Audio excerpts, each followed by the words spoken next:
Hello, everyone. It's Michael here again. And I just want to start off with this podcast by saying thank you to each and every one of you. I have had 36 downloads in less than a month. When I first started this podcast, I didn't think I would make it a month, to be honest with you. And I was not expecting 36 downloads in less than 30 or 31 days. That is amazing. I just want to say thank you to everyone. If you want to, you can leave a review on any podcast player that you are listening to this podcast on.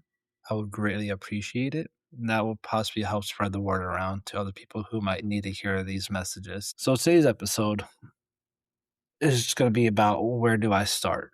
Just a beginner's guide to your money. And can I ask everyone something? And I want you to answer honestly, even if no one else can hear you. When someone mentioned a budget or a savings account or the concept of investing, what happens to your body? And just let that sit there for a second and just feel what you're feeling when you hear those three terms. For a lot of people, there's this low grade dread, some kind of tightening, like the subject itself is something you should already know how to handle. The fact that you don't, and the fact that you don't means there is something wrong with you. Or at least that is how I felt. And I want to make this clear. There is nothing wrong with you. 87% of Americans say their high school left them fully unprepared to handle money in the real world. Nearly 1 in 3 adults say they often feel stressed about money. And over half of the people who want to improve their finances say they don't even know where to begin. You're not behind. You're not broken. You are simply starting from where you are. Like most people, that is exactly what this episode is about. Welcome to Quiet Minds, Rich Lives, the show for people who want a calmer, clearer relationship with their money. And I'm your host, Michael, and this is episode 5. Can you believe it? We made it into 5 weeks into a podcast. And I want to say thank you again to everyone who has listened, supported it, and myself. It truly means a lot to me. Today is for the people who told me during our meetings, I love what you're doing, but honestly, I don't know the basics. Well, this one is for you. We're going to cover the actual foundation. There's no complications to this, no investment strategies or retirement accounts or even tax optimizations. Just the what do you do when you feel completely lost and where do you even start? By the end of this episode, you will have a clear sequence of 5 steps that is not overwhelming, it's just honest and doable. So let's get into it. Before we talk about what to do, I want to spend just a minute or two on why so many of us are starting from zero because I think it matters. Personal finance is not taught in most American schools. Only about 19% of adults say they actually took a personal finance class in high school. That means the overwhelming majority of us were handed a diploma and sent out into the real world with zero instructions on how to manage the money we'd be earning. So, in turn, we learn from our parents. And if they happen to be good with money, we learn from trial and error. We learn from watching other people and pretending we understood what they were talking about. We learn from the YouTube rabbit holes at 1 in the morning as well. At least that's my story with the YouTube rabbit hole. And somewhere in all of that, a lot of us picked up shame. The quiet belief that managing money is something you should just know how to do.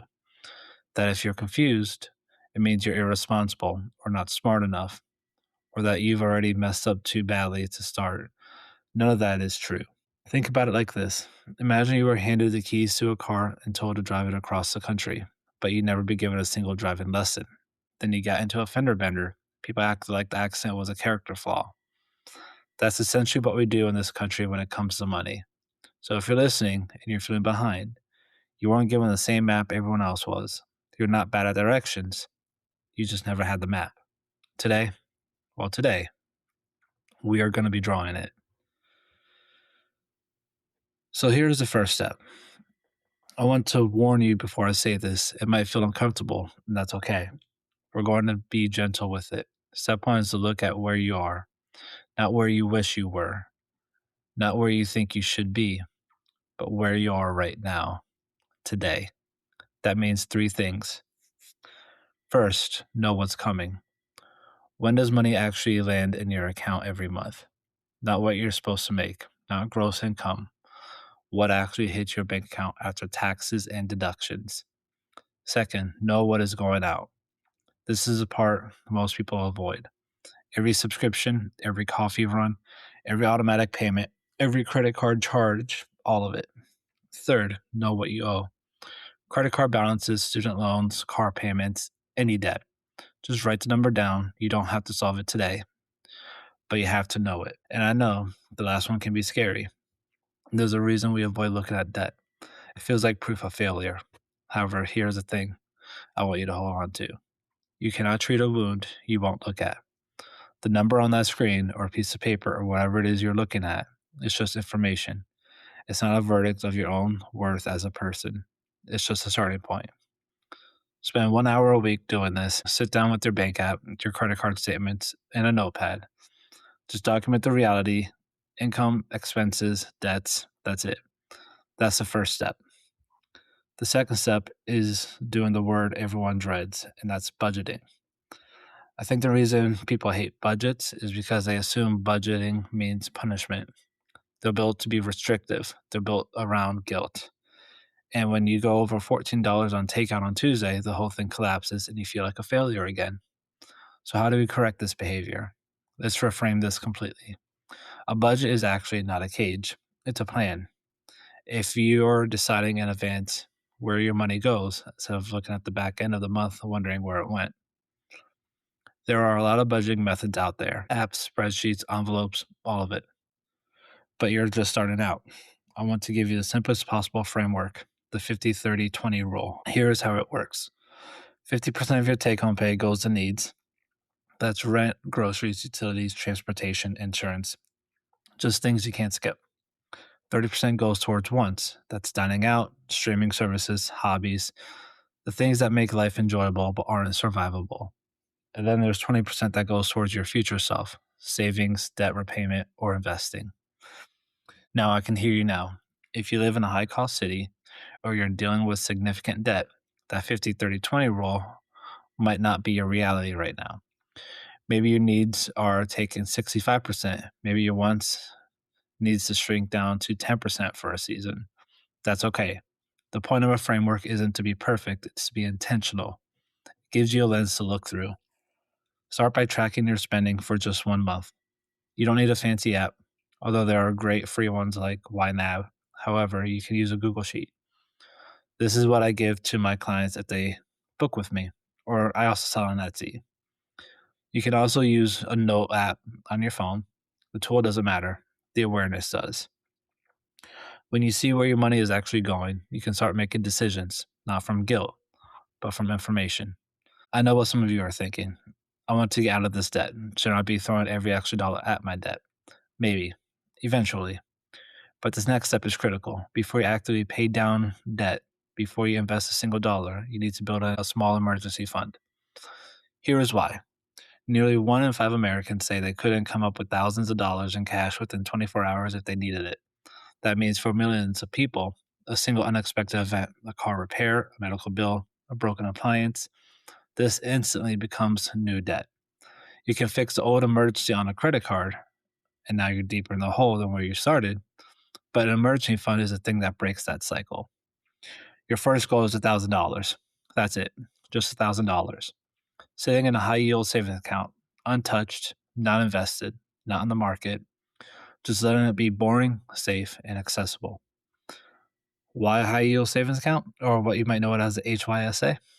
Specifically, because regular savings account at big banks often pay you nothing in interest. A high yield savings account at an online bank can pay you significantly more. The money is still FDIC insured, it's still yours. It's just working a little harder while it waits. Once you have the first 1,000, keep going. The traditional advice is 3 to 6 months of expenses. That's a big number and it can feel overwhelming. So don't think about it as 3 to 6 months. Think about it as next week. I'm going to add $50 or even $25, whatever fits in the snapshot you took in the step 1 with your budget. Small, consistent contributions compound every security over time. This is the single most powerful thing you can do for your financial peace of mind. Before investing, before the fancy strategies, just a quiet cushion between you and the chaos of life. So let's talk about debt. Not to make you feel bad, we already covered that. And I say that jokingly. but just understand what it actually is. Because I think the way debt is taught to most of us is that it feels like this monolithic, scary thing, when it really helps to break it into parts. There are two broad categories. There's what some people call productive debt, which is like a mortgage on a home or a student loan for a degree that opens career doors. This kind of debt can be a tool. Used carefully, it can also help you build something. And then there's high interest debt, which is primarily credit cards. This is the kind that quietly erodes your finances because of the interest rates. That's anywhere between 15 to 25%, maybe even higher. That means if you're only paying the minimum, you could be paying for a purchase for years after you've already forgotten what you bought.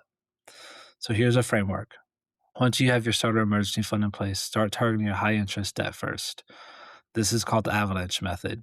You pay minimums on everything, and you throw whatever extra you have at debt with the highest interest rate. Mathematically, it saves you the most money. Some people, though, if not most people, prefer what's called the snowball method.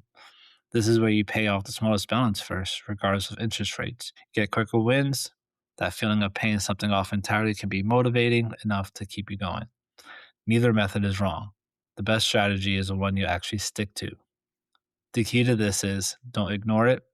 Every month the highest debt sits there, it grows. Address this systematically. Even small extra payments make a real difference over time. There is something else I'd like to say here. If you have debt and you're also eating, paying rent, and keeping the lights on, you are doing something right. You're surviving a system that was not designed to make this easy. Give yourself credit for that. So far, we talked about taking a snapshot, building a budget. We started the emergency fund and we made a plan for our debt. Now we are planting a seed. It's starting to think about your future self. I'm not going to walk you through investing today, possibly in the future, but I may make something for that. However, I do want to say a few things because I think investing feels more intimidating than it needs to be. If your employer offers a 401k with a company match and you're not contributing at least enough to get that full match, this is the first thing we need to fix. A company match is free money. It is a 50% or 100% instant return on your contribution, depending on the plan. There is generally no better deal in personal finance than a matched 401k. That is my opinion, anyways. Again, I am not a financial advisor. I am just a coach who loves talking about finances and mental health. Another thing is that time matters more than money when it comes to investing. Research consistently shows that someone who starts investing small amounts in their 20s will often end up with more money than someone who invests much larger amounts starting in their 40s. This is the power of compound interest. Money grows on top of money year after year. If you don't take anything away from this episode, at least take this away. You do not need a lot of money to start. You can open a Roth IRA with some provider for as little as $1. You can invest $25 a month. You can start with whatever you have right now. The point isn't the amount. The point is the habit. The point is telling yourself, my future matters, and I'm going to do something, even something small, to take care of it. I want to spend a few moments on something. Most money advice treats this like a purely technical problem, like you just learn the right spreadsheet, or find the right app, or hear the right tip. Everything clicks into place. In my experience, money is not a technical problem. Money is strictly emotional. It's tied up to our sense of safety, our self worth, our identity, our family history. The reason we avoid looking at the credit card balance isn't laziness, it's often a very human response to something that feels threatening. The reason we overspend in certain areas isn't stupidity, it's often feeling an emotional need in the only way we figured out how. If you ever felt like you know what you're supposed to do with your money, but you can't make yourself do it, that's not a willpower problem. That's a signal that there is something deeper going on, something worth getting curious about, not punishing yourself for. One of the most powerful things you can do alongside all these practical steps is to start noticing the feelings. What does money bring up for you? Where did this belief come from? What story are you telling yourself when you swipe the card, or when you check your balance, or when someone brings up savings? You don't have to solve all of that. You just have to be willing to look at it.